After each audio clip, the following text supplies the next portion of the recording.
Los pilotos y capitanes de las refriegas españolas que partiendo del puerto de Barcelona abordaban frecuentemente Marsella eran portadores de la nueva que apenas 4 años después de su nacimiento ya se difundía por todo el mundo a partir de su Francia natal.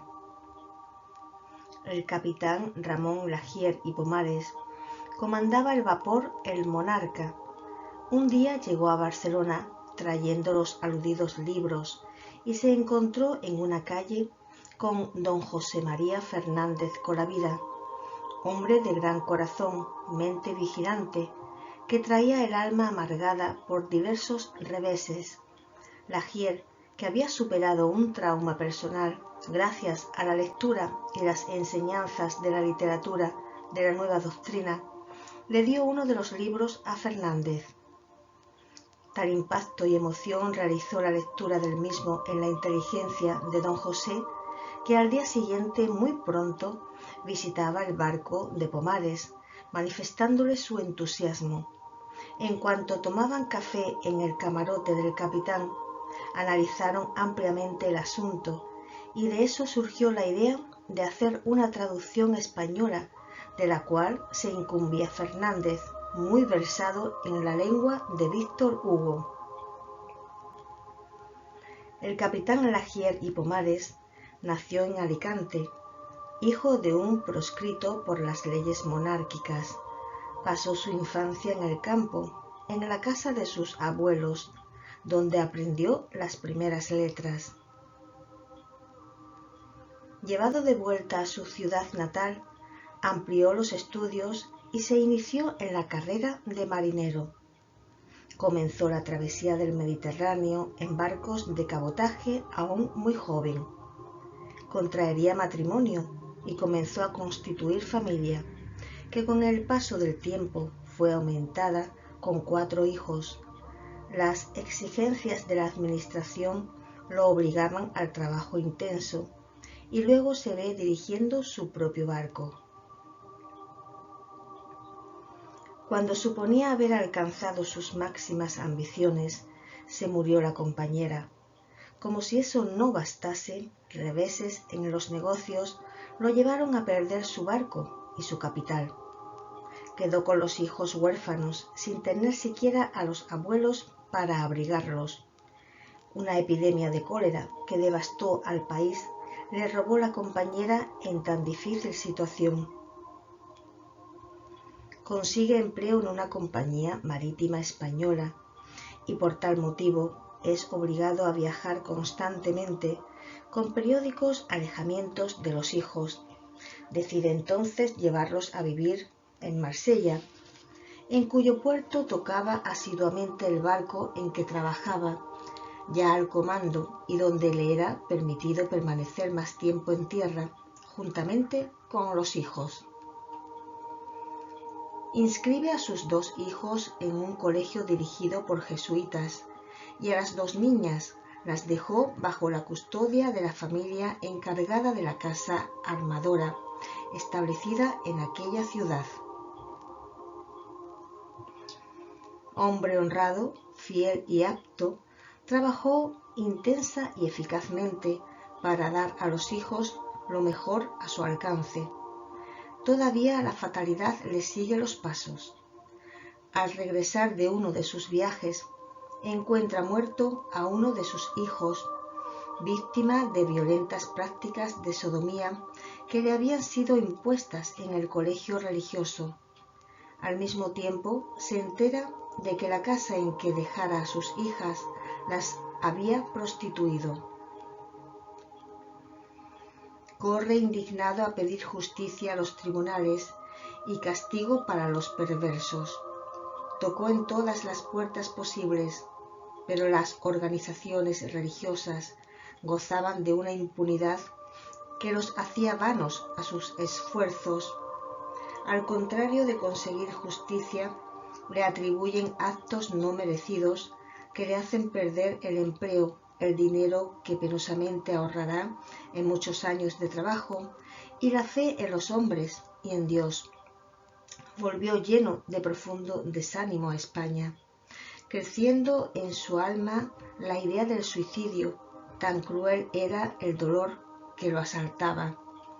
Angustiado vagaba un día por las calles en Francia, país que le era tan funesto, y vio en una vitrina de una librería un gran cartel anunciando que se acababa de recibir el libro de los espíritus. El librero tiene que abrir una de las cajas para atender su pedido. Se dirige a un café próximo. A su alrededor estaba el gran mundo cruel.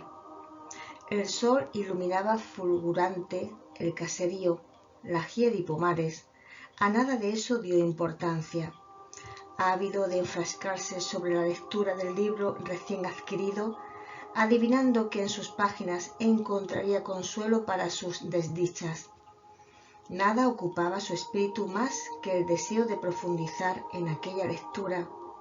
A medida que ésta transcurría, iba adquiriendo la certeza de que encontraba lo que buscaba en una intuitiva inquietud. Sintió que le tocaban en el brazo. Era el dueño del café, que deseaba cerrar y lo invitaba a retirarse.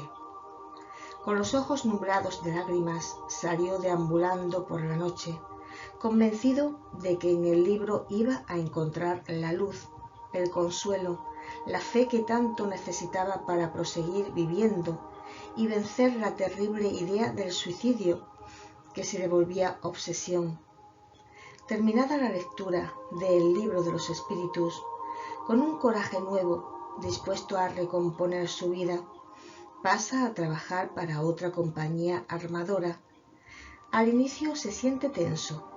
Acepta la colocación para garantizar su sustento y el de su familia, y también para prestar tributo a la liberación de su patria.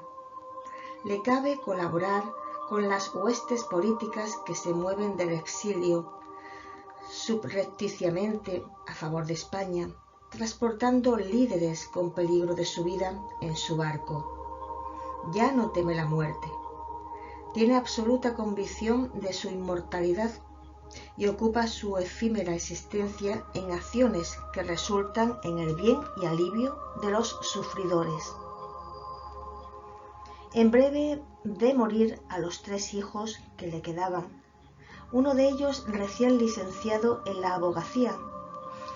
Su nueva fe lo mantiene firme, sin caer en desespero. Decide abandonar el mar e ir a residir a una propiedad rural que poseía en Elche, donde, abriendo surcos en la tierra, empuñando el arado y plantando árboles, llevaba una vida simple y moderada. Cariñoso con todos, amando a los niños, supo granjear allí muchas simpatías. Contrae nuevas nupcias con una gentil campesina, de cuya unión nace un niño. Estas 2 almas fueron el dulce consuelo de su vejez. Con el advenimiento de la República es nombrado alcalde de Alicante, en reconocimiento de sus dones morales. Todavía bien pronto debe renunciar al cargo, teniendo en cuenta las mezquinas ambiciones que le rodean. Vuelve entonces a Elche. Allí, en medio de la naturaleza, pasa sus últimos días, querido y respetado por todos. Sufriera tanto, reedición bíblica de Job, que podía haber pasado esos instantes maldiciendo su suerte y la de cuantos le rodeaban, si no fuera por la consoladora esperanza que renaciera en su alma al leer las obras de Kardec. Comprendiera sintiendo en la carne el bálsamo que constituía la doctrina que abrazaba. Prosiguió divulgándola incansablemente, tanto en Alicante, entre los humildes y los doctos, como en Elche, entre los campesinos, sembró la fe y la esperanza. Al mismo tiempo que enseñaba a los simples y rústicos la agricultura, les hablaba también al respecto de la astronomía, y ellos, al mismo tiempo que se incumbían mejor de sus tareas rurales, tomaban cobro del inmenso cosmos de que hacían parte, debiendo mudarse para Santa Pola. Para allá lleva la sublime enseñanza que le hiciera emerger del desespero. Con Manuel Ansó y Ramón Alba compuso un trío que desconocía el cansancio y que lanzó por primera vez en aquella parte de España la simiente del ideal espírita en una tierra conservadora, fanáticamente católica y al parecer librándose de las nuevas ideas. El campo no era así, solo de espinas. A partir del año 1870, el pueblo comienza a reaccionar a las ideas espíritas.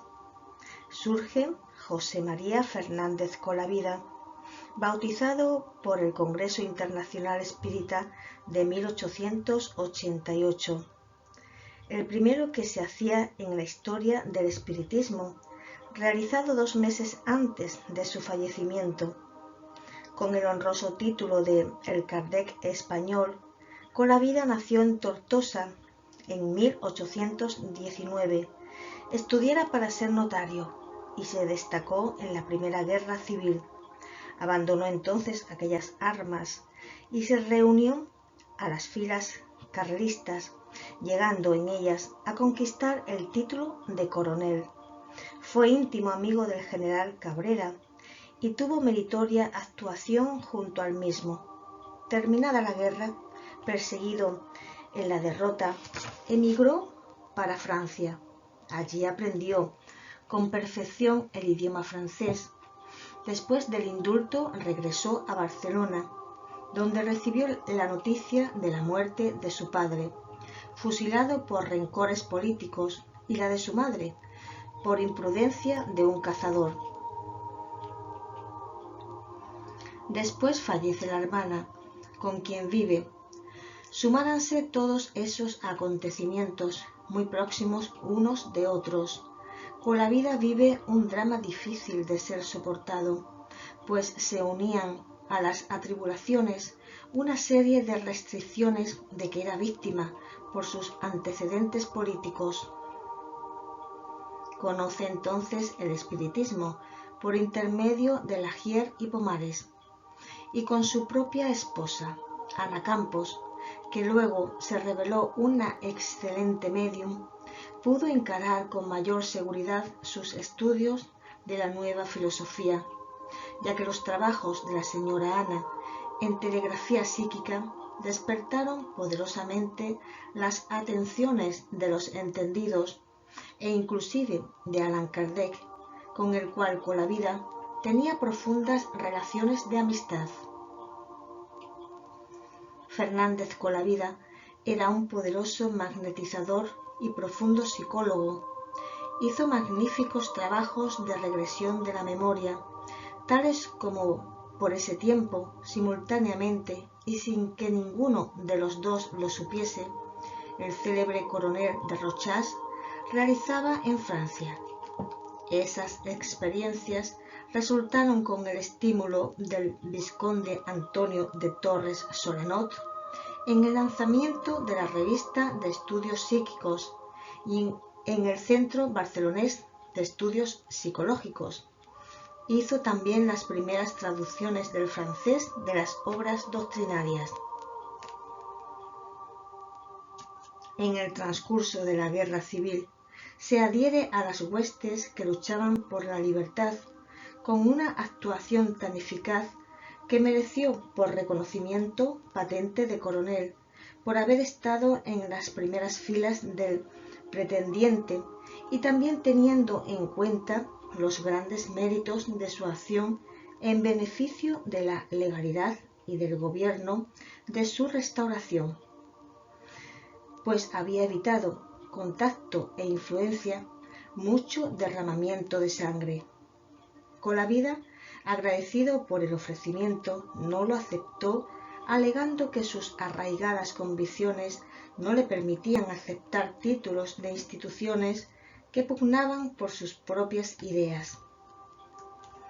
Falleció el día 1 de diciembre de 1888, pobre, querido y respetado por todos, trabajando hasta el último momento, y no obstante sus achaques y reveses, dejó compuesto el número de su revista. En sus momentos más tristes le oían decir resignado y fuerte: «Sea como fuere, para adelante». Poco después de esos momentos decisivos en la historia de España, en 1872, doña Amalia Domingo Soler inicia el trabajo que le daría el título que supo honrosamente justificar, el de la cantora del espiritismo. El espiritismo fue bautizado en España por el obispo de Barcelona. Don Fernández Colavida fue el padrino y yo, a mi vez, desempeñaré algún papel en todo eso.